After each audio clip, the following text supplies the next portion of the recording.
Olá pessoal, o evangelho de hoje é João 10, de 11 a 18. Esse evangelho começa com uma frase célebre que todos nós conhecemos, em que Jesus diz: Eu sou o bom pastor dá a vida por suas ovelhas. E essa é a frase que é tão conhecida, tão batida, que a primeira coisa que a gente precisaria, quem sabe, fazer para entendê-la melhor é desfazer as ideias que a gente já tem dela. Afinal, para a gente falar de algo que já está tão conhecido e aprender um pouco mais, é preciso desfazer o que acha que já aprendeu. Por exemplo, a primeira coisa é a expressão bom pastor. A gente sempre imagina o bom na nossa linguagem como aquela pessoa bondosa. Mas o bom pastor nesse evangelho de hoje é semelhante àquela outra passagem que no evangelho de João a gente ouve dizer que os casais na boda de Caná, depois de ter servido o vinho, deixou o vinho melhor, o vinho bom para o final. O vinho bom, o vinho melhor, isto é, aquele de melhor qualidade, aquele mais bem acabado, aquele que seria, digamos, o vinho, o modelo de vinho. Jesus é o modelo de pastor, o pastor bom. Não tanto o pastor bondoso, mas o pastor que é bom, aquele que é capaz de fazer as coisas como se espera de um pastor. E, portanto, Jesus, ao dizer isso, ele também já assume para si uma outra imagem, que no Antigo Testamento é muito conhecida, aquela do Messias. Afinal, o Messias é considerado aquele que vem para guiar, como conduzir o povo. Então, Jesus é o pastor que vem conduzir o povo para aquele lugar, para aquela condição que Deus havia prometido. Portanto, é o Messias, o ungido. Jesus, assim, dessa forma, ao falar dessa maneira, assume, traz para si tudo aquilo que os profetas do Antigo Testamento haviam anunciado, especialmente Ezequiel 34, porque é lá que vamos ver uma crítica profunda que o profeta vai fazer para os pastores de Israel. É ali então que Jesus engata em seguida a sua crítica aos maus pastores, e que ele chama de mercenários. São pastores que são pastores porque são pagos para fazer isso. Portanto, eles não são os donos do rebanho. E aí essa imagem daquele que não é dono também se associa àquele que foge diante do perigo.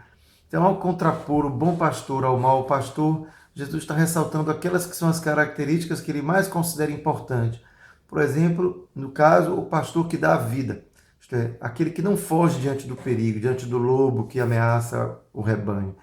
Jesus é o pastor que está disposto a tudo. Jesus é o pastor que se sacrifica. Portanto, ao contrário daquela imagem do homem bondoso e piedoso, é um pastor que luta, que é capaz de entrar em confronto com os lobos para impedir que suas ovelhas sejam destruídas, sejam dispersadas, como diz o texto.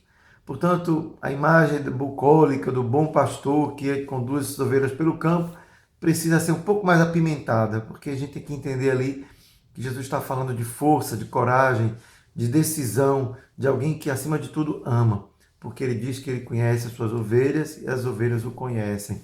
E a gente sabe já também que na Bíblia a palavra conhecer tem um sentido mais profundo do que na nossa linguagem. Conhecer tem muito mais a ver com uma relação de intimidade, de afeto, de amor, portanto.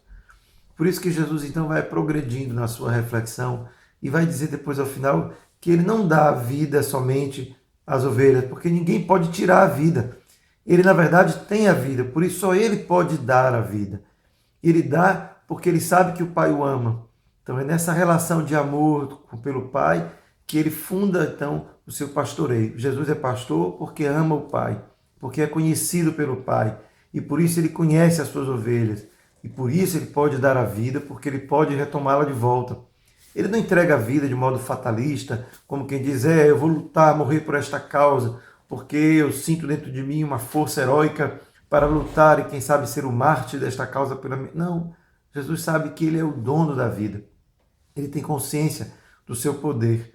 Por isso ele diz, ninguém tira a minha vida, eu é que a dou para retomá-la. Esse senhorio de Jesus sobre a vida faz com que também nós todos, que somos suas ovelhas, nos sintamos não protegidos por qualquer, quem sabe, força simplesmente sobre-humana, mas uma força ainda mais do que essa, uma força que tem a vida em si.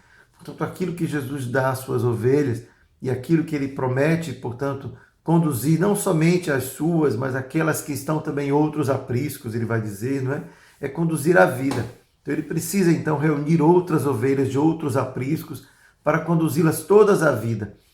Isto é, nós não podemos limitar, portanto, aquilo que Jesus é apenas àquele contexto em que ele viveu, né? O contexto do anúncio do seu evangelho. ele fala de que ele precisa largar, porque um dia haverá um só pastor e um só rebanho. Então é nesse sentido que Jesus faz com que a nossa compreensão da sua vida, daquilo que ele nos dá, se alargue de maneira estrondosa, de maneira infinita. Isto é, não existe ninguém nesse mundo a quem a palavra de Jesus não seja dirigida. Não existe ninguém a quem o seu pastoreio não seja capaz de conduzir a vida. Deus nos enviou o seu Filho como bom pastor, pastor modelo, aquele que conduz a vida. É esse o sentido do Evangelho de hoje. E é claro que cada um de nós, no momento da vida em que se encontrar, uma palavra como essa pode ter um sentido muito variado. Se você hoje se sente triste e cansado, vai perceber que esse é o pastor que te toma nas mãos, carrega nos seus ombros e te dá esperança, porque ele é aquele que conduz a vida.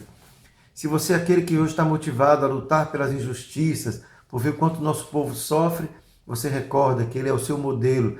Faça como ele, seja capaz de dar a vida, porque Deus promete a você que você não ficará na morte, isto é, ele que te dá a vida, ele que te doa o dom da vida, é ele que te conduz. Portanto, se associe a esse pastor que também afasta os lobos daquelas suas ovelhas que são suas, porque ele as ama e as conhece. E assim cada um de nós pode se colocar nessa mesma condição, de pastor ao lado do pastor, que conduz as ovelhas e que ajuda as ovelhas a reconhecer a voz do pastor, ovelhas que buscam também nele o seu conforto, o seu consolo, mas todos fazemos parte deste rebanho.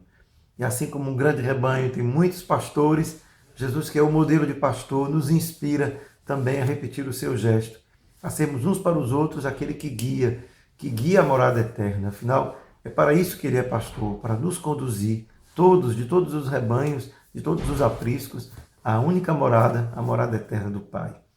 Que nós todos possamos nesse dia também rezar pelas vocações, para que elas possam ser as mais variadas possíveis e possam contribuir cada vez mais para que o reino de Deus se instale nesse mundo e que a gente possa, sim, caminhar pouco a pouco a encontrá-lo um dia definitivo, quando estaremos todos neste mesmo rebanho de um só pastor que Deus nos convida a formar.